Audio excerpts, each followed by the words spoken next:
कर चुके हैं और ये अपने आप में एक बहुत बड़ी उपलब्धि है। आप देखेंगे कि 4 जून को लगभग 1 लाख पेशेंट्स रिकवर हुए थे, ठीक हो गए थे। फिर आगे अगर आप देखें तो लगभग 25 जून के लगभग 3,47,978 पेशेंट्स रिकवर हुए और आज सुबह का आंकड़ा अगर देखें तो 10,20,000 से अधिक पेशेंट्स रिकवर हो गए हैं, भले चंगे हो गए हैं, अपने अपने घरों पर चले गए हैं। ये न केवल एक बहुत बड़ी सकारात्मक खबर है बल्कि ये एक बड़ी उपलब्धि भी है। ये दिखाता है कि हमारे डॉक्टर्स ने, हमारे नर्सेज ने, हमारे जो front line health care workers हैं, उन्होंने बड़े परिश्रम से काम किया, निष्ठा से काम किया। अनेक लोगों ने अपना सर्वस्व न्यौछावर कर दिया।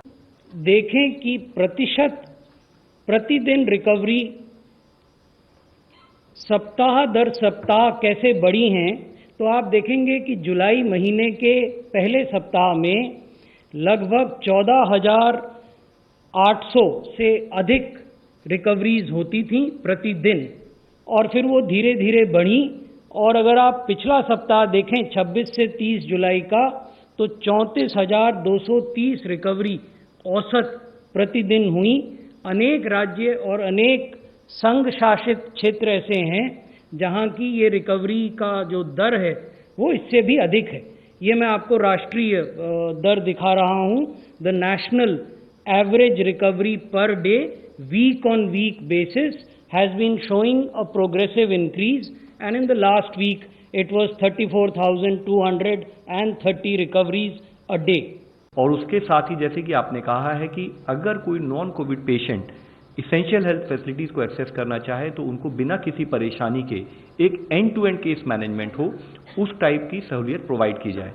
जहां तक कई इश्यूज ऐसे आते हैं कि पर्टिकुलरली हमारे हेल्थ वर्कर्स होते हैं जिनको कोई डाउट्स होते हैं, टेक्निकल डाउट्स होते हैं, तो उसके तहत ही हमने स्टेट को एम्स दिल्ली के साथ कोऑर्डिनेट कर जितने भी हमारे जो हेल्थ वर्कर्स हैं बिहार में स्पेसिफिकली फोकस करते हुए उनको हम फिर से हेल्थ केयर रिलेटेड जो इन्फेक्शन मैनेजमेंट है, इन्फेक्शन प्रिवेंशन है और क्लिनिकल मैनेजमेंट रिलेटेड प्रैक्टिस पर हमने एक ओरिएंटेशन ट्रेनिंग भी ऑर्गेनाइज की।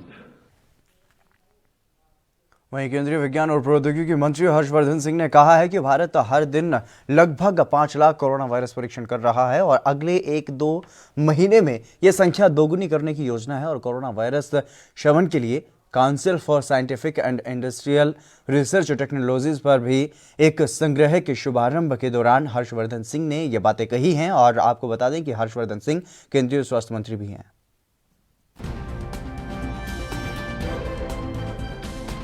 के करीब बेड्स वगैरह उपलब्ध कराए गए सारे देश में अलग अलग प्रकार के, लेकिन जब एक समय पर बात आई कि शायद बीमारी और बढ़ेगी और बेड्स की ज़रूरत पड़ सकती है तो इतनी जल्दी अस्पताल, क्योंकि कोविड के लिए डेडिकेटेड अस्पताल चाहिए, डेडिकेटेड बेड चाहिए, कोविड और नॉन कोविड को सेपरेट करना है, तो हमारे CSIR ने वो एकदम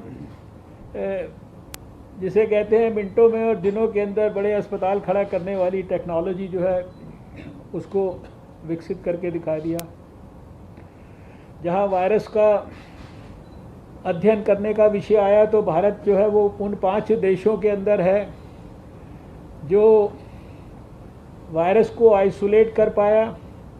और अभी हमने देखा कि CSIR में भी, बायोटेक्नोलॉजी में भी 1000 से ज़्यादा वायरसेस की जो है वो डिटेल्ड जीनोम सीक्वेंसिंग हो चुकी है। लेकिन आज जो है जब मैं आपसे बात कर रहा हूँ तो 5 लाख से ज़्यादा टेस्ट हर रोज़ हम कर रहे हैं भारत के अंदर और अभी कुछ ही हफ्तों के अंदर, अगले 1-2 महीने के अंदर अंदर इस कैपेसिटी को 10 लाख तक लेकर जाने की हमारी योजना है। उसके लिए हमारे लोग सारे देश के अंदर काम कर रहे हैं। सारी की सारी टेक्नोलॉजीज़ को एक कंपेंडियम के माध्यम से और फिर पोर्टल बनाकर भी उसको सारी चीज़ों को एक स्थान पर हमने उपलब्ध करा दिया है। हमने ऐसे ऐप बना दिए हैं जिसके माध्यम से किसानों को जो है मदद मिल रही है। हमने ऐसा ऐप बना दिया जिसके माध्यम से एक ही स्थान पर हम सब कुछ देख सकते हैं, समझ सकते हैं, कौन सी टेक्नोलॉजी के लिए कहाँ इंडस्ट्री के माध्यम से किसके साथ कनेक्ट करना है। और CSIR का हमेशा से ये उद्देश्य रहा है कि वो जो भी काम करती है, वो जो भी रिसर्च करती है, वो देश के हित के लिए, जनता के हित के लिए, जनता के हितों की रक्षा के लिए, जनता की तकलीफ को दूर करने के लिए, उसमें उसका लक्ष्य ये नहीं होता कि वैज्ञानिक ने रिसर्च करके कोई टेक्नोलॉजी विकसित की है, उसको समाज तक पहुंचाने के लिए कोई हमें पैसा कमाना है। वो रॉयल्टी जो होती है वो भी बहुत ही एक तरह से नोशनल और या सिंबॉलिक रॉयल्टी होती है। पंजाब के मुख्यमंत्री कैप्टन अमरिंदर सिंह ने कहा है कि राज्य में जरूरतमंदों को मुफ्त में प्लाज्मा दिया जाएगा और कोरोना से मौत और फैलते संक्रमण के बीच पंजाब सरकार ने लोगों को राहत देने का यह बड़ा कदम उठाया है और प्राइवेट और अन्य कोरोना ट्रीटमेंट फैसिलिटीज को राज्य के सरकारी मेडिकल कॉलेज से फ्री में प्लाज्मा दिया जाएगा। और इसके अलावा मरीजों को सही उपचार करवाने के लिए सरकार ने 22 IAS, IAF, IFS और PCS अफसरों की कोरोना पेशेंट ट्रैकिंग अधिकारी के रूप में उनको नियुक्त किया गया है। और कोरोना के हालात को देखते हुए पंजाब के सीएम कैप्टन अमरिंदर सिंह ने सभी डिप्टी कमिश्नर और SSP और चिकित्सा स्वास्थ्य मंत्री और राज्य के सभी अधिकारियों के साथ बैठक की है और उन्हें जरूरी निर्देश भी दिए हैं।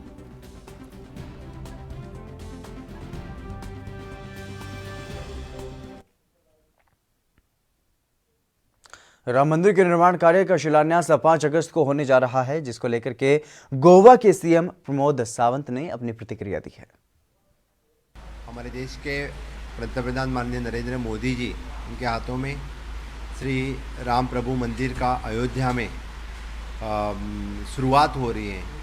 बड़े बड़े गर्व की बात है। मैं सभी राम भक्तों का अभिनंदन करता हूँ। बहुत सालों से, बहुत वर्षों से सभी राम भक्तों का ये स्वप्न था और 1989 और 1992 दोनों वक्त के कार सेवक राम मंदिर बनाने के लिए अयोध्या में गए थे। गोवा से हजारों से सैनिक अयोध्या में राम मंदिर बनाने के लिए यहाँ से गए थे। उनका सपना पूरा हो रहा है। ये बड़ी गर्व की बात है। मुझे भी गोवा राज्य के मुख्यमंत्री होने पर मैं इन सभी राम भक्तों का फिर से एक बार अभिनंदन करता हूं। राजस्थान के सियासी घटनाक्रम पर राज्य के CM अशोक गहलोत ने अपने विचार रखे हैं और साथ ही उन्होंने BSP और केंद्र सरकार को भी हिदायत दी है। सुनते हैं क्या कुछ कहा उन्होंने।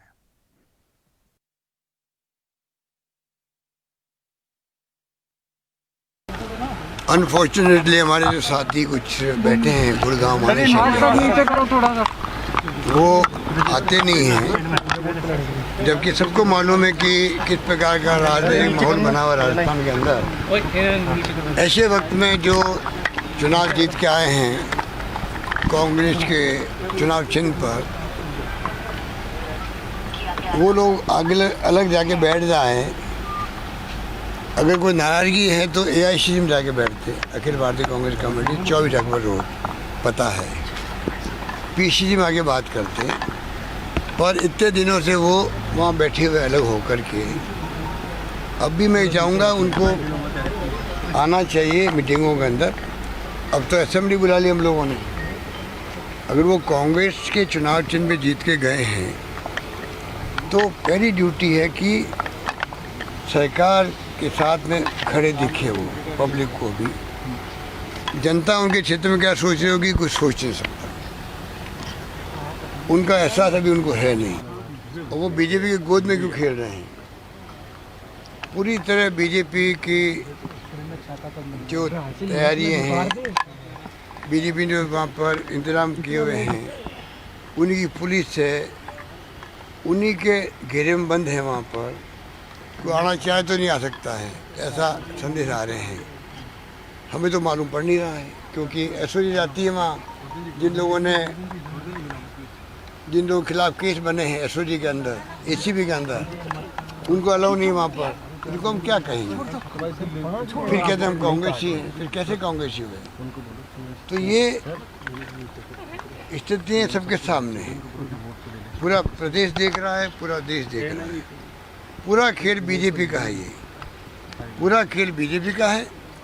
और बीजेपी जो है उनको जनता माफ़ नहीं करेगी। 2 चुनाव और मोदी जी ने थाली भरवाई, मोमबत्ती लगवा दी, सब कुछ किया। लोगों ने उनकी बात का ध्यान भी दिया। ये बहुत बड़ी बात है कि प्रधानमंत्री कहने से पूरे मुल्क के लोग बात को फॉलो करें। तो आज जिस प्रकार से केंद्र सरकार में बैठे हुए मंत्री लोग उनके षड्यंत्र कर रहे हैं, एक नाम तो सामने आ ही गया मिस्टर शेखावत का, जो ऑडियो आया बिल्कुल सबको मालूम है कि किसका ऑडियो है। अभी तक उसका इस्तीफा नहीं हुआ है। उनके ऊपर जो एक संगीन केस कोर्ट ने भी मान लिया, जांच शुरू हो गई एसओजी के अंदर, कोई कार्रवाई नहीं हुई है। आवाज की जरूरत है। कांग्रेस के वक्त में तो रेल मंत्री का इस्तीफा हो जाता है, कानून मंत्री का इस्तीफा हो जाता है, मुख्यमंत्री के इस्तीफा हो जाते हैं।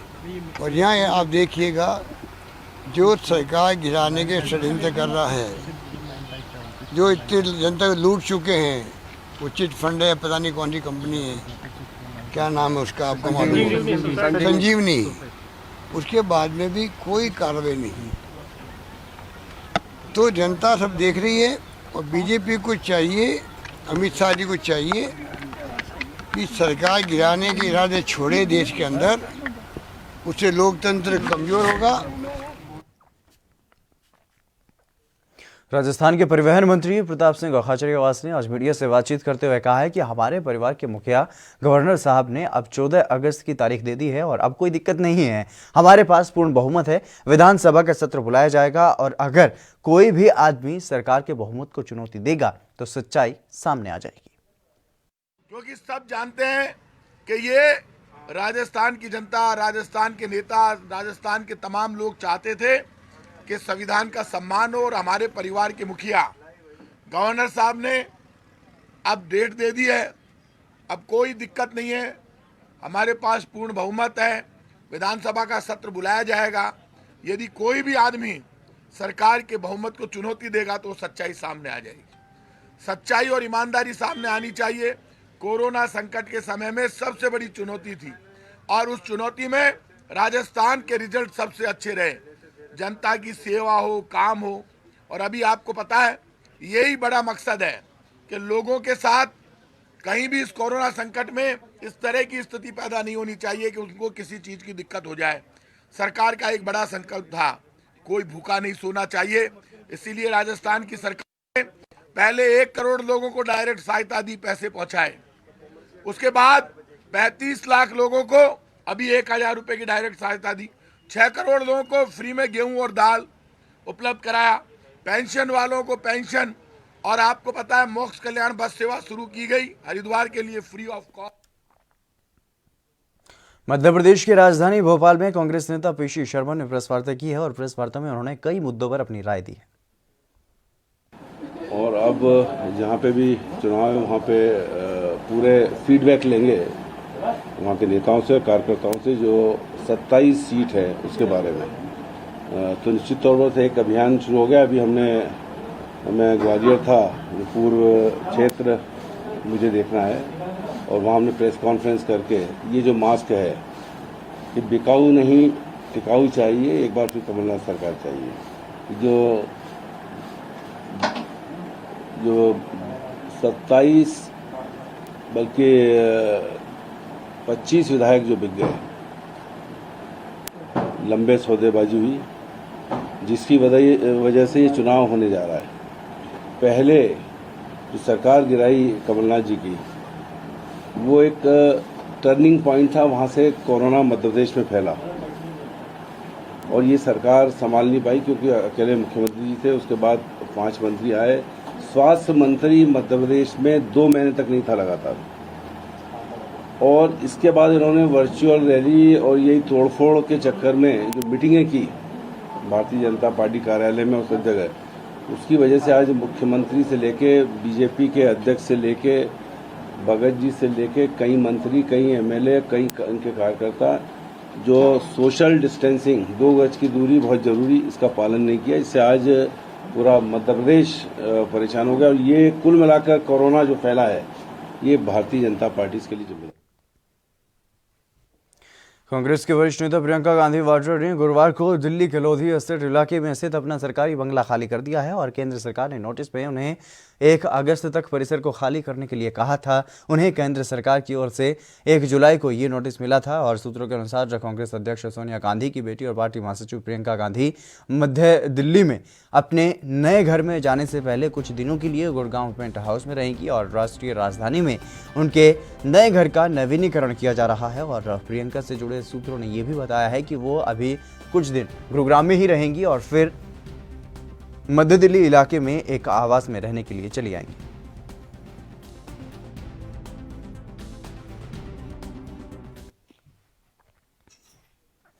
नई शिक्षा नीति को लेकर के लगातार मिलीजुली प्रतिक्रियाएं सामने आ रही हैं। इसी बीच केरल के त्रिवेंद्रम से एकेडमिशियन एम शाजिर खान ने भी नई शिक्षा नीति को लेकर के अपना मत जाहिर किया है।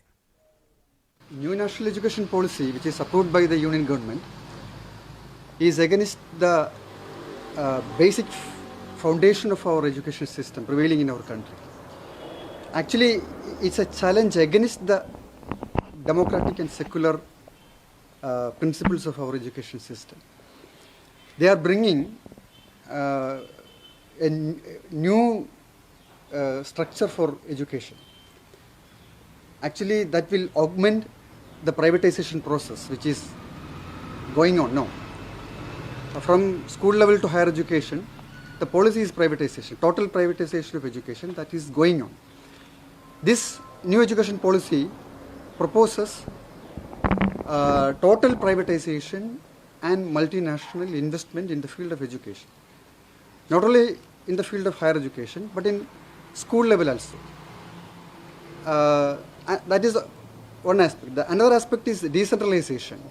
Means that through decentralization of education. Uttarakhand के धारचूला से कांग्रेस विधायक हरीश धामी एक हादसे का शिकार होते हुए बाल बाल बच गए और पिथौरागढ़ के मोहरी गांव में आपदा पीड़ितों की समस्याएं सुनकर लौट रहे विधायक उफनते नाले की रस्सी के सहारे पार कर रहे थे और इसी दौरान उनका संतुलन बिगड़ गया और वो तेज बहाव में बहने लगे।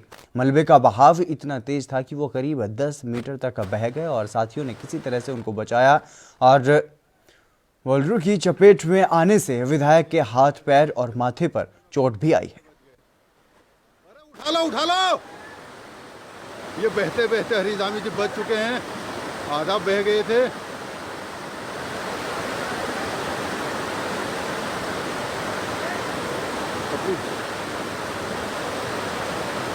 आप देखेंगे माननीय विधायक जी को,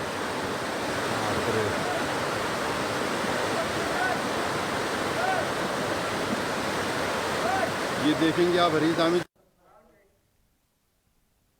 देश में कोरोना के मामले लगातार रिकॉर्ड बना रहे हैं और इसी बीच केंद्रीय गृह मंत्रालय ने अनलॉक 3 की गाइडलाइंस जारी कर दी हैं और राष्ट्रीय राजधानी दिल्ली में पिछले कुछ दिनों से कोरोना का कहर कम हुआ है और 5 अगस्त से यहां पर जिम खोलने की भी इजाज़त मिल गई है। लेकिन मेट्रो और सिनेमा घर बंद रहेंगे और वहीं जिम खोलने की अनुमति मिलने के बाद से ही जिम संचालकों में खुशी का माहौल है और उन्हें बड़ी राहत मिली है। पर हाँ, अब कुछ हमें राहत मिली है, जैसा कि 5 तारीख को MHA ने ऑर्डर दिया है कि यहाँ पे हम लोग जिम खोल सकते हैं। अब बाकी स्टेट गवर्नमेंट पे भी डिपेंड करता है कि उनकी क्या गाइडलाइंस आती है, क्या उनकी परमिशन आती है कि हम जिम लोग ओपन करेंगे या किस गाइडलाइन के हिसाब से करेंगे, क्योंकि इस ऑल डिपेंड्स ऑन गाइडलाइंस। देखिए, मेरा जिम भी 4 महीने से बंद था। कल जब मैंने न्यूज़ देखी कि 5 तारीख से खुल रहा है, तो मैंने भी कल आके अपने जिम में सफाई वगैरह सारी कराई, ताकि क्योंकि बहुत दिनों से नुकसान हो रहा था और लैंडलॉर्ड्स लोगों ने रेंट के लिए बहुत पंगा कर रखा है, लोग नहीं मान रहे हैं। बिजली के चार्जेस देख लो, फिक्स चार्जेस लोग मांग रहे हैं। अब देखो, जो चीज़ हमने, एक तो जिम इतने टाइम से बंद है, उसके बाद हमारे राशन खाने के लिए ट्रेनर्स के जो भी हेल्पर्स है सबको मुश्किल हो रहा था। उसके बाद वो लोग स्टाफ को अपना खर्चा निकालेंगे या फिर बिजली का बिल जो पहले फिक्स चार्ज हो वो कहाँ से दे देंगे, वो बिल्कुल भी नहीं दे सकेंगे। तो इसलिए मैं सरकार से हमारा ये भी अनुरोध है कि फिक्स चार्जेस जो है बिजली के बिल हैं बिल्कुल माफ़ करे जाए, जो हमने यूज़ नहीं करे उसको माफ़ करा जाए। बीजेपी नेता शिव प्रताप शुक्ल ने भारत की नई शिक्षा नीति को लेकर के प्रतिक्रिया दी है। शिव प्रताप शुक्ल ने यह कहा है कि इस नई शिक्षा नीति से बच्चे केवल रटेंगे नहीं बल्कि सीखेंगे, और साथ ही राजस्थान की राजनीति और राफेल पर भी उन्होंने प्रतिक्रिया दी है। क्या कुछ कहा उन्होंने, आपको सुनवाते हैं।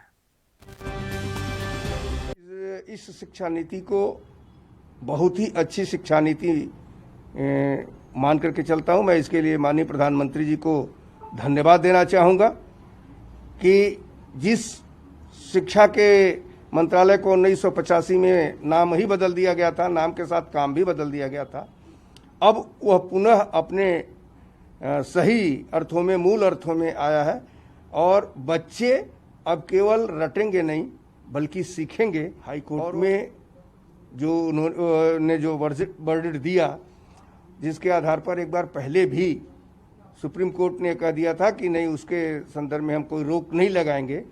मुझे लगता है कि अध्यक्ष जी को उसी पर मानना चाहिए था, लेकिन फिर भी राजस्थान में ज़बरदस्ती का काम चल रहा है, तो अब इस ज़बरदस्ती के काम को सुप्रीम कोर्ट ही कोई न कोई निर्णायक हल देगा। ऊहापोह इस नाते कि राज्यपाल जी जो बात पूछते थे, राज्य सरकार उसका जवाब नहीं देती थी।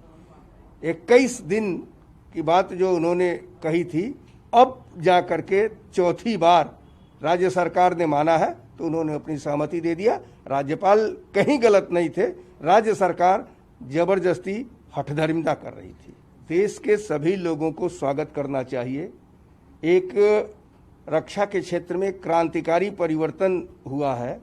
माननीय श्री नरेंद्र मोदी जी, देश के यशस्वी प्रधानमंत्री के नेतृत्व में जो राफेल आया, वह निश्चित रूप से ये कहा जा सकता है कि बहुत से लोगों को जो चुनौती पेश करना चाहते थे, अब उनकी चुनौती धरी की धरी रह जाएगी और भारत अब पहले की अपेक्षा नहीं बल्कि अपने अनुसार नीति तय करेगा।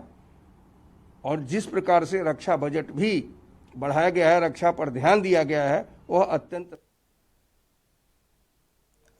और जेडी प्रवक्ता मनोज झा ने देश की नई शिक्षा नीति पर प्रतिक्रिया दी है। मनोज झा का कहना है कि क्या अब देश में पार्लियामेंट की कोई ज़रूरत नहीं है, बिना किसी डिबेट के पॉलिसी लाई जा रही है। और उन्होंने कहा, और इसके अलावा उन्होंने क्या कुछ कहा है वो भी आपको सुनवाते हैं। मानव संसाधन मंत्रालय जब बनाया गया था तो कहा गया था कि शिक्षा का काम सिर्फ परीक्षा लेना, डिग्री देना नहीं है, मानव संसाधन के निर्माण का है। तो अब क्या रैशनल है उसके बदलाव का, अब तक हमने नहीं देखा, नंबर 1। नंबर 2, क्या देश में पार्लियामेंट की कोई जरूरत नहीं है कि पार्लियामेंट के बिना स्क्रूटनी, बिना डिबेट के आप न्यू एजुकेशन पॉलिसी ला रहे हैं? एजुकेशन पॉलिसी एपिसोडिक नहीं होती है कि आज और 10 दिन में ये खत्म, इसका भविष्य पर निर्भर करता है। एक लंबे भविष्य की ओर देख करके तो जाहिर तौर पर स्टेक होल्डर के अलावा पार्लियामेंट की स्क्रूटनी बहुत जरूरी थी, जिसको बाईपास किया गया, वो चिंता। एक तरफ प्रधानमंत्री जी ने कोरोना काल में आत्मनिर्भरता की बहुत वकालत की। क्या ये गांधी की आत्मनिर्भरता है कि फॉरेन यूनिवर्सिटीज आए, कैंपस खोले, अनअफोर्डेबल फीस हो? क्या हमने ये तय कर लिया है कि शिक्षा समृद्धि के चंद टापुओं तक सीमित रह जाए और असमानता के इस महासागर में सुध लेने वाला कोई ना हो? देखिए, मेरा तो सीधे मानना है कि प्रधानमंत्री जी की पूरी टीम सिंबॉलिज्म में बहुत यकीन करती है, सांकेतिकता। संकेत से बात नहीं बनती है। आप एक एक मिनिस्टर का अमला देख लीजिए, 100 गाड़ियां आगे पीछे दौड़ती हैं। अब आपने रेड लाइट को रेड फ्लैग से सब्स्टिट्यूट कर दिया, बात क्या हुई? बात तो वही हुई कि ये जो अति विशिष्ट श्रेणी जो बहुत इस मुल्क पे हावी है, आपने उसके लिए एक नया रास्ता खोल दिया। इसलिए मैं कह रहा हूं कि इस सरकार की सबसे बड़ी इनके सामने प्राथमिकता होनी चाहिए कि अगर आप कमिट करते हैं किसी चीज में तो वो हॉलो सिंबॉलिज्म ना हो, यानी कि खोखला संकेत भरना हो। सीधी सी बात है, हमने पहले भी कहा था कि वेलकम रफाल हमें बहुत जरूरत थी। जाहिर है पिछली सरकार ने चयन किया था, यूपीए ने। सवाल रफाल की गुणवत्ता पे नहीं है, सवाल अनुबंध की शर्तों पे है, और वो सवाल जिंदा रहेंगे। 2 साल नहीं, 4 साल नहीं, 5 साल नहीं, 10 साल नहीं, 20 साल नहीं, 30 साल नहीं, 40वें साल में चर्चा तो होगी, क्योंकि जिंदा लोकतंत्र में सवाल दबाए नहीं जा सकते हमेशा के लिए। बहरहाल वो अपनी जगह, लेकिन अभी जो सरहद के हालात हैं चारों तरफ, हमें जरूरत थी इस प्रकार के फाइटर जेट की। हरियाणा विधानसभा के स्पीकर ज्ञानचंद गुप्ता ने वीआईपी कल्चर पर प्रतिक्रिया दी है। स्पीकर का कहना है कि विधायकों को अलग पहचान देना जरूरी है और साथ ही उन्होंने ये भी कहा है कि विधायक के अलावा कोई और इसका इस्तेमाल नहीं कर सकता है। मिसयूज ना हो उसके लिए भी चिप डाली गई है। ये तो किसी विपक्ष के विधायक ने आज तक अभी तक जितने भी आए हैं अप्रिशिएट किया है। उन्होंने कहा कि हमें हमारे मान सम्मान की इससे रक्षा होगी। हमारे ऊपर जो कहीं भी कोई भी व्यक्ति जो है, चाहे वो टोल प्लाज़ा के ऊपर है, जो हमें रिकॉग्नाइज करने से ही इनकार कर देता है, ऐसे लोगों से हमें सेफ्टी मिलेगी। मुझे तो जितने कल यहाँ सभी विपक्ष के विधायक बैठे थे सभी ने अप्रिशिएट किया है, तो मुझे नहीं लगता कि कोई इस प्रकार की कोई रिएक्शन है। जहाँ तक वीआईपी कल्चर की बात है, जैसा मैंने कहा कि केवल एक विधायक को उसकी पहचान मिलनी चाहिए और वो पहचान के नाते जो हमारा जो फ्लैग है उसके ऊपर एमएलए हरियाणा विधानसभा, इसके अलावा और कुछ लिखा हुआ नहीं है। तो मैं समझता हूँ कि ये जो कहना है कि वीआईपी कल्चर है ये ठीक नहीं है। और दूसरा मेरा एक और कहना है कि फ्लैग्स जो हैं वो केवल अगर विधानसभा के चुने हुए नुमाइंदों के गाड़ी पर लगे हों तो आप कह सकते हैं। कितने अधिकारी हैं जो जिनकी गाड़ियों के ऊपर फ्लैग लगे हुए हैं। अपने विधायकों को हम फ्लैग देंगे, साथ में ये इंस्ट्रक्शन होगी कि जब विधायक गाड़ी के अंदर बैठा होगा तभी वो इसका इस्तेमाल कर सकेगा, उसके अलावा कोई दूसरा उसका मिसयूज़ नहीं करेगा। नंबर 2, हमने उसके अंदर एक चिप डाली है जो जिससे उसका मिसयूज़ नहीं हो सकता। चलिए फिलहाल रुकेंगे एक छोटे से ब्रेक के लिए, जल्द हाजिर होंगे।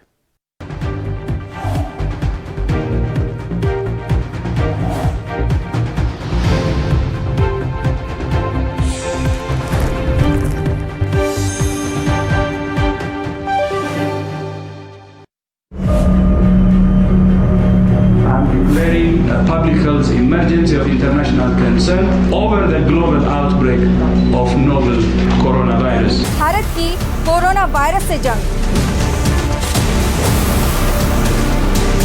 आपको चाहिए पूरी जानकारी के लिए भरोसेमंद जरिया।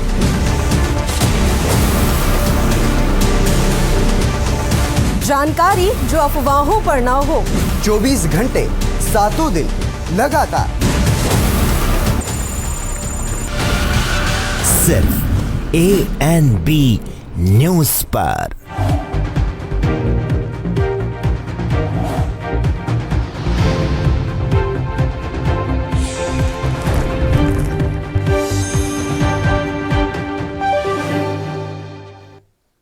ब्रेक के बाद एक बार फिर से आप सभी का स्वागत है। खबरों में आगे बढ़ेंगे। महाराष्ट्र के पुणे में कोरोना को लेकर के हालात काफ़ी ज़्यादा गंभीर हो चुके हैं और इस बीच आज सीएम भी वहां पर हालातों का जायजा लेने पहुंचे थे और पुणे के मेयर मुरलीधर मोहोल ने ज़्यादा जानकारी देते हुए क्या कुछ कहा है वो आपको सुनवाते हैं। पुणे शहर में बहुत से डेथ ऐसे भी आज हो रहे हैं कि जिनको समय पे वहाँ पे उनको समय पे उनकी इलाज नहीं उनको मिल रहा है। वो घर से हॉस्पिटल तक या हॉस्पिटल से एक हॉस्पिटल से दूसरे हॉस्पिटल तक जब जाते हैं तब वहाँ पे उनको उधर जाते समय डेथ होती है।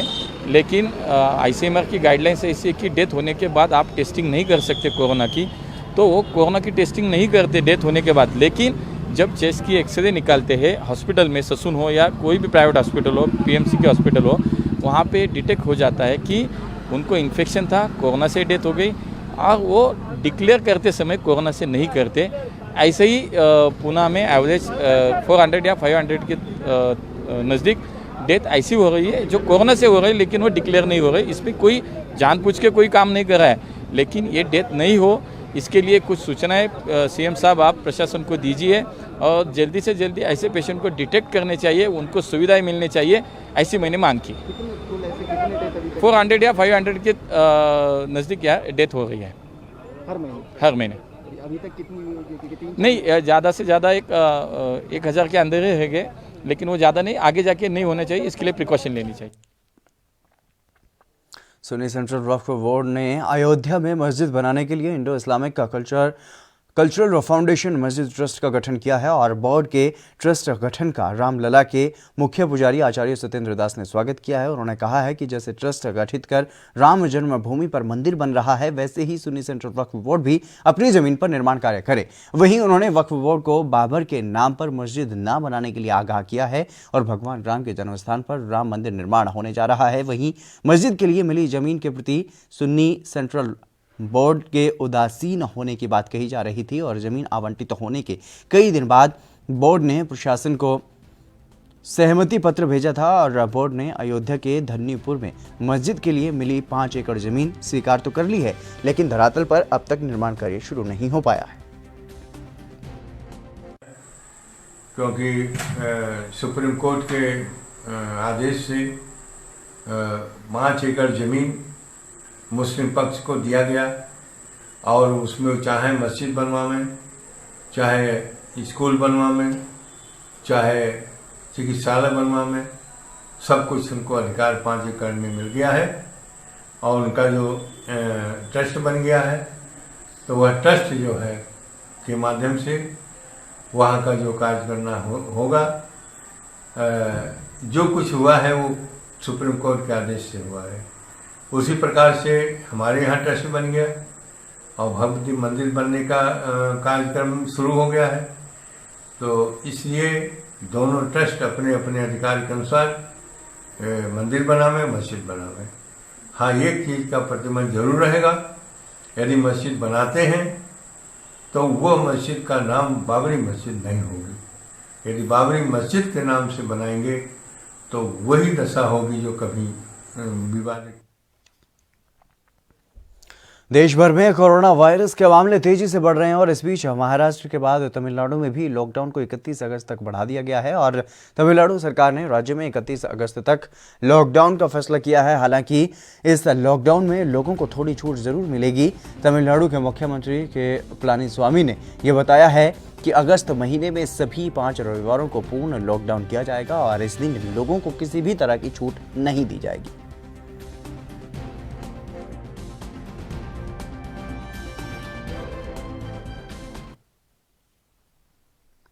ओडिशा के भद्रक के जिलाधिकारी डॉक्टर ज्ञान रंजन दास ने मधुबाबू पेंशन योजना की जानकारी दी है और योजना की जानकारी देते हुए उन्होंने बताया कि राज्य सरकार ने ट्रांसजेंडर समुदाय के लिए ये योजना लागू की है और इस योजना के तहत ट्रांसजेंडर उम्र के हिसाब से पेंशन प्राप्त करेंगे।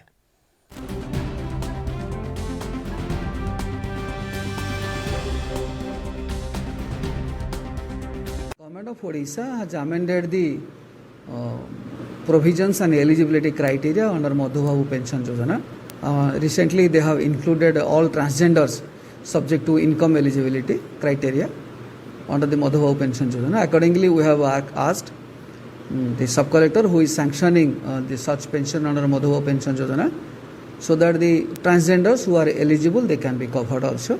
District Social Security Officer who is coordinating this and the nodal officer for the scheme, they are also coordinating with the Association of Transgenders that we have here at Bhadrak, so that all eligible transgenders will be included under Madhubabu Pension Yojana, which is a social security scheme. Rajasthan के सियासी घमासान के बीच विधानसभा अध्यक्ष CP Joshi और वैभव गहलोत का एक video viral हो रहा है, जिसमें सीपी जोशी कह रहे हैं कि 30 आदमी निकल जाते हैं तो आप कुछ नहीं कर सकते, हल्ला करते रहते, वो सरकार गिरा देते।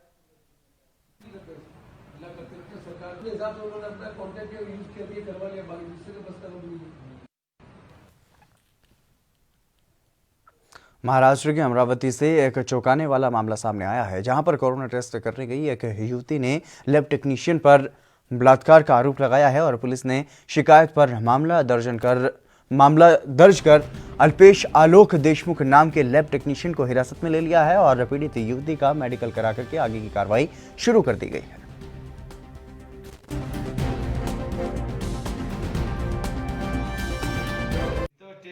करताना जो आरोपी आहे लॅब टेक्निशियन अल्केश अशोकराव देशमुख, वय 28 वर्ष, राहणार कुसदा, जिल्हा अमरावती, याने त्या फिर्यादी मुलीचा नाकातला स्वाब घेतला, सांगितले की पॉझिटिव्ह आहे। हरियाणा समेत देश के 20 राज्यों में एक राष्ट्र एक राशन कार्ड योजना लागू हो चुकी है और इस योजना के बारे में लोगों को जागरूक करने के लिए हरियाणा के गुरुग्राम में समारोह का आयोजन सिविल लाइन स्थित जिला स्वतंत्रता सेनानी भवन में किया गया, जिसमें उप मुख्यमंत्री दुष्यंत चौटाला बतौर मुख्य अतिथि मौजूद रहे और इस दौरान उन्होंने लॉकडाउन में हुआ शराब घोटाला और लॉकडाउन के दौरान हुई रजिस्ट्रियों को लेकर के कहा कि प्रदेश भर में इस मामले की गंभीरता से जांच चल रही है और इसमें लिप्त किसी भी शख्स को बख्शा नहीं जाएगा। बता दें कि दुष्यंत चौटाला आबकारी और कराधान विभाग मंत्री के साथ साथ प्रदेश के रेवेन्यू मंत्री भी हैं। यह इसलिए पॉसिबल हुआ है कि जितने लोग राशन लेते हैं उन सबके आधार कार्ड को अगर कोई अधिकारी, और मैं कड़े शब्दों के साथ कह सकता हूं कि इसके अंदर इन्वॉल्व रहा है, चाहे वो रेवेन्यू डिपार्टमेंट का हो, चाहे टाउन प्लानिंग का हो, चाहे अर्बन लोकल बॉडीज का हो, चाहे कोई और, जिसकी नेग्लिजेंस के कारण अगर कोई गलत रजिस्ट्री हुई है तो उन डीड्स को भी रिवाइज किया जाएगा। साथ के साथ केवल मात्र उनको अंडर सेक्शन 7 जो है हमारा प्रोसीजर्स का, केवल वहां तक सीमित या सस्पेंड करने तक सीमित नहीं करेंगे। ये मैं आपको विश्वास के साथ दिला सकता हूं कि अगर कहीं भी इस तरह की कमी पाई जाएगी तो सस्पेंशन के साथ साथ criminal case and vigilance inquiry भी इसके अंदर हम बैठाएंगे, जिससे आने वाले समय में कोई भी अधिकारी हो इस तरह के कार्य करने से डरे, जिसके अंदर एनओसीज के एग्जेम्पशंस का बहाना लेकर गलत डीड रजिस्टर करे। विपक्ष तो काम क्या है, आज के दिन कोरोना में उन्होंने कर क्या दिखाया है। ऐसे ऐसे विपक्ष में लोग बैठे हैं जो मेरे ख्याल से 4 महीनों में लोगों के बीच तो कहीं गए नहीं। केवल ये कहना कि जहां पैडी प्रोक्योरमेंट में फिजिकल वेरिफिकेशन कराई कमी पाएगी वो घोटाला है, शराब चोरी हुई माल खानों से उसकी वेरिफिकेशन कराई वो घोटाला है, और अब रजिस्ट्री के अंदर अगर इरेगुलरिटीज पाएगी तो घोटाला है। अगर सरकार इनको छुपाए, एक्शन ना ले और जो लोग ये गड़बड़ी करे उनको बचाने का काम करे, तब तो एक स्कैम है। ये तो इफेक्टिवनेस है गवर्नमेंट की कि वो कहीं इरेगुलरिटीज थी तो उसमें पीछे नहीं हट रही। अगर आप ये बोलो कि पैडी की प्रोक्योरमेंट में जो आज के दिन एक्शन हरियाणा सरकार ने लिया है, मैं कहता हूँ कि देश के किसी राज्य में इतनी हिम्मत नहीं है कि इतना बड़ा एक्शन ले पाए।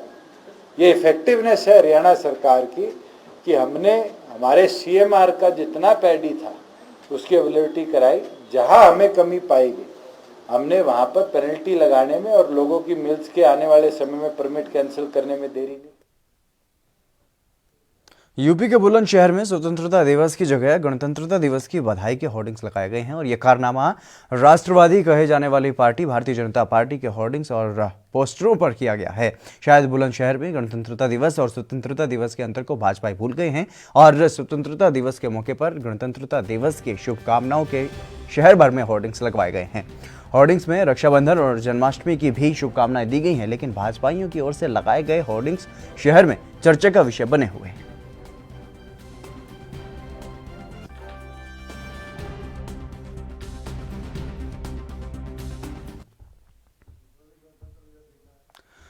हरियाणा के उप मुख्यमंत्री दुष्यंत चौटाला आज गुरुग्राम पहुंचे, जहां पर उन्होंने PWD rest house state advisory contract labour board की बैठक बुलाई और बता दें कि बैठक में स्टेट एडवाइजरी कॉन्ट्रैक्ट लेबर के सभी सदस्यों के अलावा श्रम विभाग के अधिकारियों को बुलाया गया और इस दौरान उन्होंने यह भी कहा कि कॉन्ट्रैक्ट लेबर रखने वाली सभी पंजीकृत साइटों और संस्थानों को हरियाणा उद्योग मेमोरेंडम के साथ जोड़ा जाएगा और ये काम 6 महीने के अंदर पूरा किया जाएगा और श्रम विभाग की ओर से 6 महीने बाद इसकी समीक्षा की जाएगी और सभी संस्थानों को HUM से जुड़ने के बाद कॉन्ट्रैक्ट लेबर के तौर पर काम करने वाले सभी श्रमिकों को ESI और EPF का पूरा लाभ मिलेगा। उन्होंने बताया कि HUM में हर ठेकेदार और संस्थान को पंजीकरण कराना अनिवार्य होगा।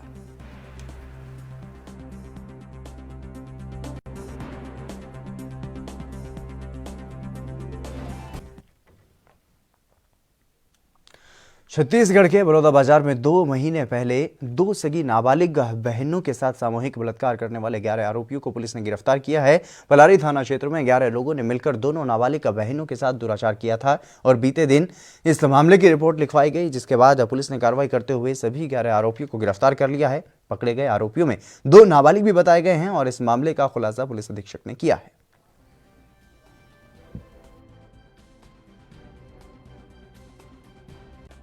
लगभग 2 महीने पहले इस नाबालिग लड़की और उसकी छोटी बहन, इन दोनों के साथ 8 लड़कों ने गैंग रेप किया है। उन्हीं के गांव के आसपास के लड़के हैं और 2 महीने से ये इसलिए रिपोर्ट नहीं किया क्योंकि वो लोग हम लोग वीडियो बनाए हैं और इसको वायरल करेंगे करके उसको धमका रहे थे। परसों और एक अन्य लड़के ने इसको मैसेज किया और वीडियो में से सेंड किया और बोला कि ये वीडियो मैं वायरल करूंगा अगर तुम मेरे साथ आज रात नहीं आओगे करके, जिससे डरकर वो लड़की महिला हेल्पलाइन से संपर्क की है। और इसमें घटना के दिन ये दोनों लड़कियां 2 अन्य लड़कों के साथ घूमने गए थे। वो दोनों और ये जो धमकाने वाला एक लड़का है 3 और 8 लोग जो गैंग रेप में शामिल हैं। कुल 11 आरोपी है इस प्रकरण में और 11 आरोपियों को अभी गिरफ्तार किया गया है। कोरोना की वजह से देश के लाखों लोगों का रोजगार छिन गया है और कोरोना की मार से ट्रांसजेंडर समुदाय भी अछूता नहीं है। बेंगलुरु के किन्नर भी जब से लॉकडाउन लगा है तब से 2 वक्त के खाने के लिए मोहताज हैं और किन्नरों का कहना है कि सरकार ने मदद की बात कही थी, लेकिन सरकार की तरफ से कोई मदद उन्हें अभी तक नहीं मिली है और उन्हें मिलने वाली पेंशन भी अब बंद हो गई है, जिसकी वजह से उन्हें काफ़ी परेशानियों का सामना करना पड़ रहा है।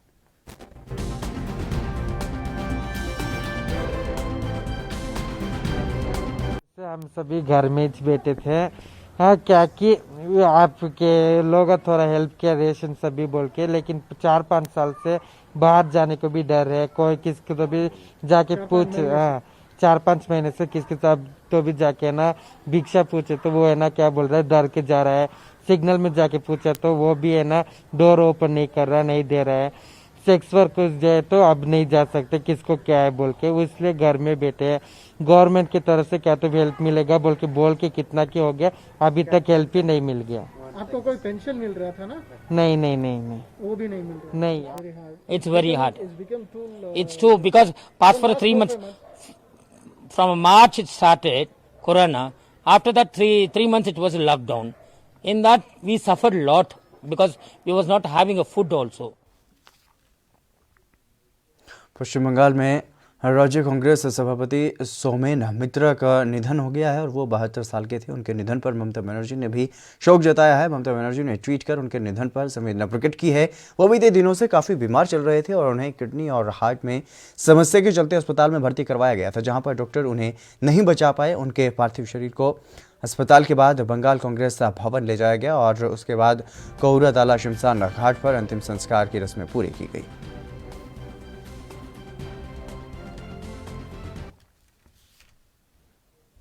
पंजाब के फाजिलका में पीने के पानी की समस्या दिन प्रतिदिन बढ़ती जा रही है और प्रशासन से कई बार शिकायत करने पर भी कोई कदम नहीं उठाया गया, जिसे लेकर के इलाका निवासियों में भारी गुस्सा देखने को मिला है और गांव बल्लुआना के निवासी पीने के पानी की भारी किल्लत का सामना कर रही हैं और दूषित पानी पीने को मजबूर हैं। तो वहीं संबंधित विभाग का कहना है कि जल्द ही पानी की समस्या का निवारण किया जाएगा।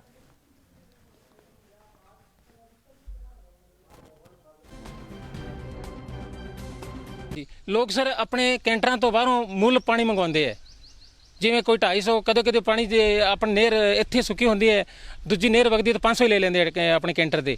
ਤੇ ਲੋਕਾਂ ਨੂੰ ਬਹੁਤ ਵੱਡੀ ਮੁਸ਼ਕਲ ਹੈ।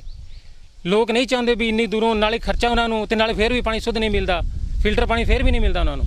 ਜੀ ਅਮਰਪੁਰਾ ਪਿੰਡ ਨੇ ਵਾਟਰ ਲਾਉਡ ਕਾਰਨ ਡੈਮ ਡਿੱਗੀਆਂ ਵਗੈਰਾ ਡੈਮੇਜ ਹੋ ਚੁੱਕੀਆਂ ਸੀਗੀਆਂ, ਜਿਹਦਾ ਆਲਰੇਡੀ ਅਸੀਂ ਦੀ ਪ੍ਰਪੋਜ਼ਲ 309 ਲੱਖ ਰੁਪਏ 63 ਦੀ ਆਲਰੇਡੀ ਭੇਜ ਚੁੱਕੇ ਹਾਂ, ਜਿਹਦੀਆਂ ਕਿ ਸਾਰੀਆਂ ਡਿੱਗੀਆਂ ਅਸੀਂ ਉੱਪਰ ਚੱਕ ਕੇ ਬਣਾ ਰਹੇ ਹਾਂ।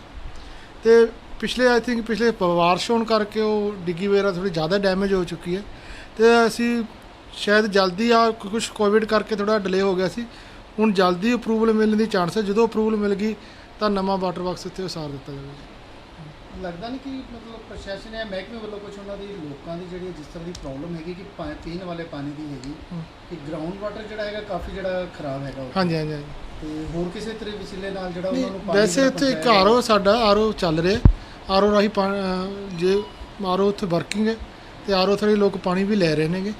ਤੇ ਅਸੀਂ ਵੀ ਜਿਹੜਾ ਕਿ ਮੌਜੂਦਾ ਸਾਡੇ ਕੋਲ ਸੋਰਸ ਹੈ ਇਹਨੂੰ ਕਲੋਰੀਨੇਟ ਕਰਕੇ ਤੇ ਪਾਣੀ। हरियाणा के फतेहाबाद के रतिया इलाके में लोक निर्माण विभाग पर भ्रष्टाचार का आरोप लगा है और बता दें कि विभाग की ओर से करीब 8 करोड़ की लागत से एसडीओ कॉम्प्लेक्स बनाए जा रहे हैं, लेकिन इस इमारत के निर्माण में पहले राजमिस्त्री रह चुके हरविंदर सिंह ने इमारत निर्माण के भारी भ्रष्टाचार के आरोप लगाए हैं। और हरविंदर सिंह का कहना है कि इस इमारत के निर्माण में घटिया निर्माण सामग्री का इस्तेमाल किया जा रहा है, जिसको लेकर के वो इस मामले में सीएम विंडो और विजिलेंस में भी शिकायत कर चुके हैं, जिसके चलते एसडीओ उनके ऊपर शिकायत वापसी का दबाव बना रही हैं। और वहीं एसडीएम का कहना है कि उन पर जो भी आरोप लगाए गए हैं वो निराधार हैं और मामले की निष्पक्ष जांच की जा रही है और आरोपी के खिलाफ सख्त कार्रवाई की जाएगी। ਰਤੀਆ 'ਚ ਐਸਟੀਓ ਕੰਪਲੈਕਸ ਬਣ ਰਿਹਾ ਜੀ, ਉਹਦੇ 'ਚ ਫੁੱਟਿੰਗ ਤੋਂ ਲੈ ਕੇ ਟੌਪ ਦੀ ਜਿਹੜੀ ਸਲੈਬ ਤੱਕ ਉਹ ਹਰ ਚੀਜ਼ 'ਚ ਕਪਲਾ ਹੈ ਤੇ ਫੁੱਟਿੰਗ 'ਚ ਇਹਨਾਂ ਨੇ 30 ਤੋਂ 40% ਸਰੀਆ ਘੱਟ ਪਾਇਆ ਹੋਇਆ। ਬਿਲਡਿੰਗ ਦੇ ਕੋਲਮ ਨੇ 1-1 2-2 ਫੁੱਟ ਇਹਨਾਂ ਨੇ ਜੈਕ ਲਵਾ ਕੇ ਸਰਕਾਏ ਹੋਏ ਨੇ ਤੇ ਮਟੀਰੀਅਲ ਸਾਰਿਆਂ ਨਾਲੋਂ ਘਟੀਆ ਯੂਜ਼ ਕੀਤਾ ਹੋਇਆ। ਮਟੀਰੀਅਲ ਦੀ ਕੁਆਲਿਟੀ ਵੀ ਘਟੀਆ, ਮਟੀਰੀਅਲ ਘੱਟ ਕੁਆਂਟੀਟੀ 'ਚ ਲਾਇਆ ਹੋਇਆ। ਸਟੀਲ ਵੀ ਇਹਨਾਂ ਨੇ ਸਕ੍ਰੈਪ ਦਾ ਯੂज़ ਕੀਤਾ ਹੋਇਆ, मोस्टली सारा फुटिंग 'ਚ ਸਕ੍ਰੈਪ ਦਾ स्टील यूज़ होया होया। हाँ जी, मैंने इसके लिए सीएम विंडो में भी और विजिलेंस में विभाग में भी हमने शिकायत की, तो इन्होंने राजकुमार मेहता जी हैं यहाँ के एसडीओ, उन्होंने हमें रेस्ट हाउस में बुलाया। उनके साथ ठेकेदार का भी एक मैनेजर था और उन्होंने वहाँ पर हम पर दबाव बनाया। मौके पर हमने विजिलेंस को भी दी हुई है जी शिकायत। जो बिल्डिंग बन रही है उसमें जो भी मटेरियल यूज़ किया जाता है वो हमारे एज पर पीडब्ल्यूडी स्पेसिफिकेशन से जाँच करके उसके बाद ही लगने दिया जाता है। और जो कुछ शिकायत आई है तो उसके बाद जाँच कर रहे हैं, जो भी मतलब पार्टी हुआ उसके खिलाफ एक्शन लिया जाएगा। तो जांच की जा रही है सर? हाँ, जांच उसकी कंप्लेंट एक आई हुई है तो अकॉर्डिंगली जांच की जा रही है उसके हिसाब से। उसमें आपने भी आरोप लगाए हैं उसमें, तो उसको लेके आपका क्या कहना है? मेरा उससे कोई मतलब लेना देना नहीं है, और ठेकेदार का उनका आपस का मसला है। अगर कोई एलिगेशन लगा रहा है तो उसको वो जाने। कांग्रेस पार्टी के यूपी के प्रदेश अध्यक्ष अजय कुमार सिंह लल्लू एल्गिन चरसडी बांध का जायजा लेने के लिए पहुंचे और उन्होंने बाढ़ प्रभावित क्षेत्र के ग्रामीणों का दुख दर्द जाना, साथ ही समस्या को विधानसभा में उठाने का आश्वासन भी दिया। पीसीसी अध्यक्ष टीम के साथ कर्नलगंज के ग्राम नकहरा पहुंचे, जहां पर उन्होंने पहले ग्रामीणों के सहयोग से बनाए गए अस्थायी बांध का जायजा लेते हुए ग्रामीणों का दर्द जानने का प्रयास किया। और ग्रामीणों ने बताया कि गांव को बचाने के लिए डीएम से लेकर के सीएम तक प्रार्थना पत्र दिया गया, लेकिन किसी ने समस्या पर ध्यान नहीं दिया। अगर अस्थायी बांध पर ही स्थायी बांध बना दिया जाता तो गांव बच जाता। शासन प्रशासन ने मनमानी तरीके से बांध का निर्माण करा करके नकहरा गांव को बांध और नदी के अंदर करके बांध विभीषिका झेलने के लिए विवश कर दिया। और इस पर प्रदेश अध्यक्ष ने मामले को विधानसभा में उठाने की बात भी कही है।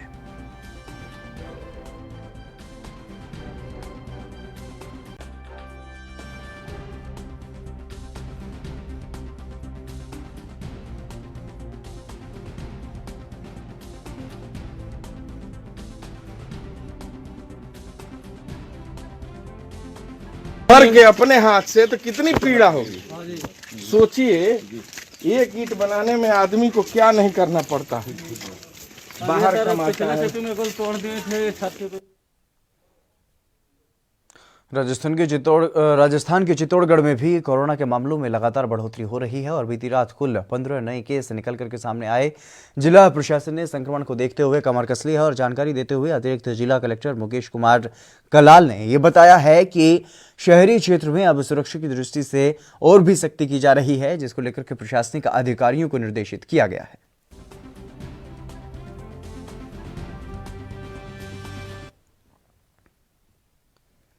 हरियाणा में भी अनलॉक 3 के तहत 5 अगस्त से जिम खोले जाएंगे और जिसको लेकर के जिम ट्रेनर्स ने पूरी तैयारी कर ली है। जिम ट्रेनर्स का कहना है कि लॉकडाउन की वजह से उन्हें काफ़ी परेशानियों का सामना करना पड़ा, पूरी तरह से उनका रोजगार छिन गया था। अब एक बार फिर से जिम खुलने की खबर से उन्हें थोड़ी राहत जरूर मिली है।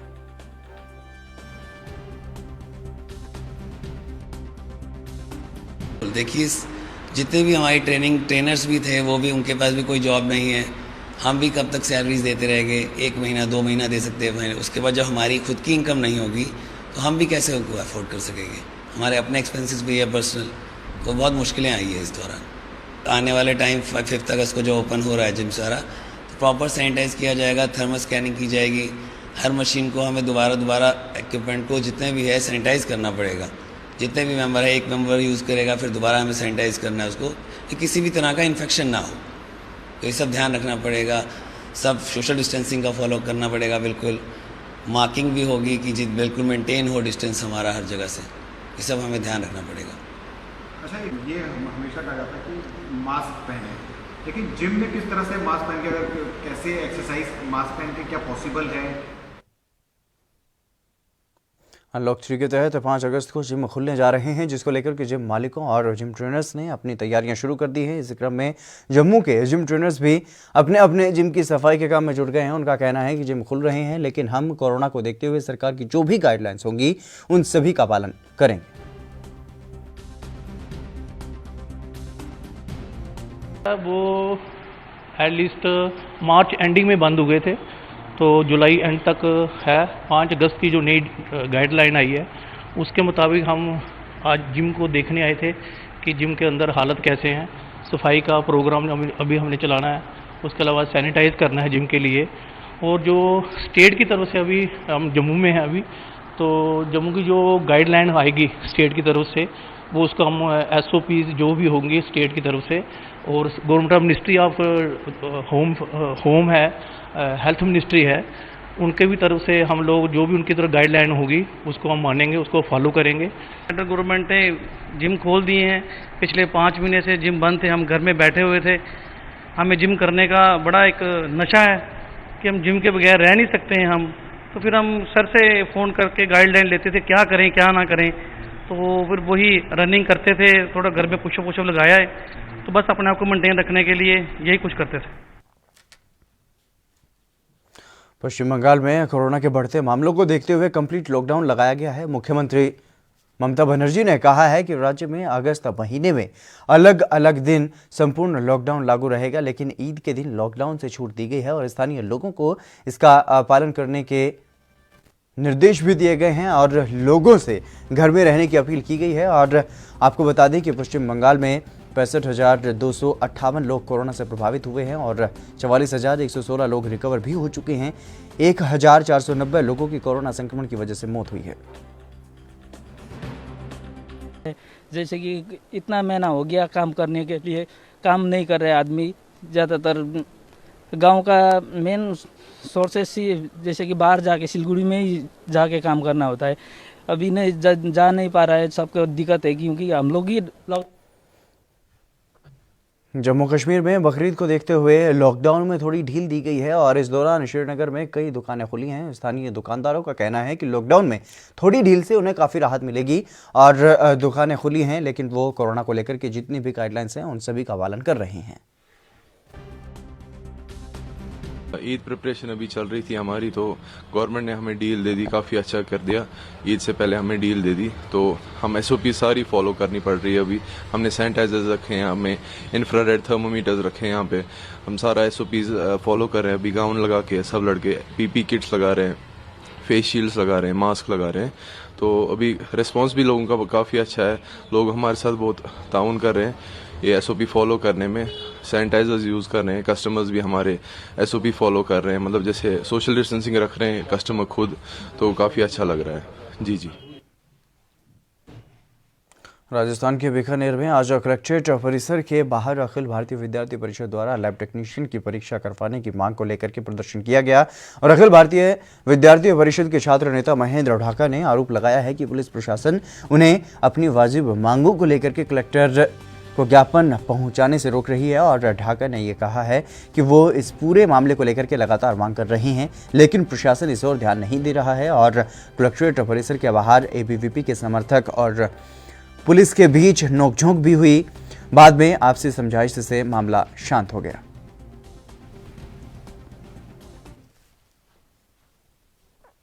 हरियाणा के चरखी दादरी जिले के गांव पिचोपा में रहने वाले एक किसान के बेटे प्रवीण सांगवान ने ऑनलाइन शॉपिंग के लिए लोकल कार्ट ऐप बनाई है जिसको गूगल ने 5 स्टार रेटिंग दी है। और इस कड़ी में प्रवीण ने कहा है कि उन्होंने प्रधानमंत्री नरेंद्र मोदी के नारे आत्मनिर्भर भारत के तहत वोकल फॉर लोकल से प्रेरित होकर के इसे बनाया है। और उनका कहना है कि लॉकडाउन के टाइम उनकी दुकान पर कोई सामान खरीदने के लिए नहीं आ रहा था और लोगों को सामान की ज़रूरत थी। इसी को लेकर के उन्होंने इस ऐप को बनाने की ठानी और दुकान के सारे सामान को ऑनलाइन कर दिया। इसके साथ ही लगातार ऑनलाइन ऑर्डर आने लगे और इससे प्रवीण का हौसला बढ़ा और उसने गांव के बाद शहर की दुकानों को भी अपनी ऐप लोकल कार्ट से जोड़ना शुरू कर दिया। और वहीं गूगल ने इस ऐप को 5 स्टार रेटिंग दी है। और इस ऐप के बारे में बताते हुए प्रवीण ने बताया है कि इस ऐप की वजह से हर गांव से लोग शहर में सामान लेने के लिए जाते थे, लेकिन अब वो ऑनलाइन ऑर्डर करते हैं और सामान उनके घर पहुंच जाता है।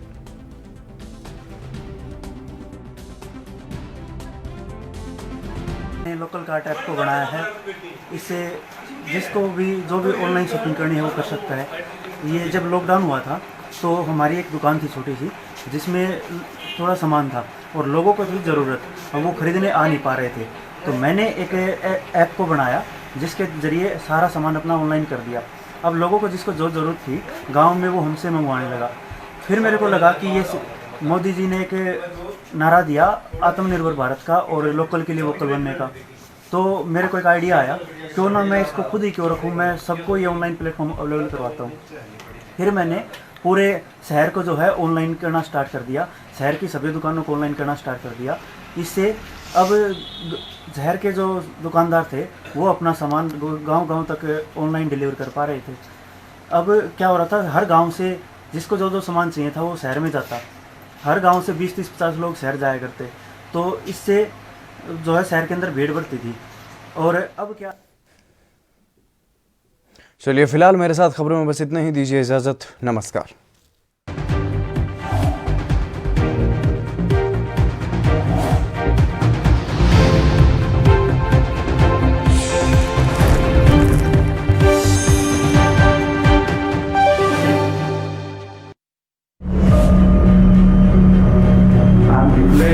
Public health emergency of international concern over the global outbreak of novel coronavirus. Bharat की कोरोना वायरस से जंग।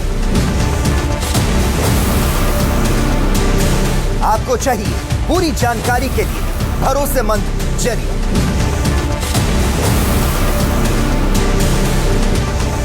जानकारी जो अफवाहों पर ना हो, 24 घंटे 7 दिन लगातार, सिर्फ ANB न्यूज़ पर।